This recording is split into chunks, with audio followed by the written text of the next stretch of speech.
Tech Brother ပြောပြမယ်နားခေါင်ညီလေးတို့ Windows 9မယ်စီးတဲ့ဆိုပါစို့အဲ့ဒီ Windows 90လုံးရဲ့ PC တွေမှာ password တွေလိုက်ပေးရတာ software တွေလိုက်တင်ပေးရတာမျိုးကိုတစ်လုံးချင်းစီလိုက်လုပ်နေရဲ့ညီလေးတစ်နေ့ကုန်မှမဟုတ်ဘူးအဲ့ဒီမှာ Active Directory AD ဆိုတဲ့ logic ရောက်လာတာပဲ AD ဆိုတာ Windows Server ပေါ်မှာတင်ထားတဲ့ဗဟိုထိန်းချုပ်ရေးစနစ်တစ်ခုပါရုံမှာရှိတဲ့ PC တွေအကုန်လုံးကို domain ထဲထည့်လိုက်တာနဲ့ညီလေးကကိုယ်စာပါရှေ့မှာထိုင်နေရင်းနဲ့တင် Windows 90လုံးရဲ့ password ကိုတခြားတဲနာလဲပေးလို့ရတယ်ဘတ်သူကပါသုံးလို့ရတယ်ဆိုလဲ permission တွေကိုတတ်မှတ်ပေးလို့ရတယ်ဥပမာဒီအဖွဲကတော့ USB သုံးလို့မရစေနဲ့ဆိုတဲ့ group policy မျိုးတွေကိုခက်လို့တစ်ချက်နေရုံနဲ့ PC အားလုံးမှာတက်ရောက်သွားအောင်လုပ်လို့ရပါတယ်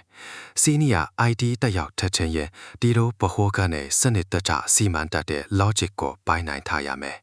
နေ့စဉ်9မိနစ်စာဒီလို ID အခြေခံတွေကိုလေ့လာပြီး Senior ID Brother ဖြစ်ဖို့ follow လုပ်ထားပါအောင်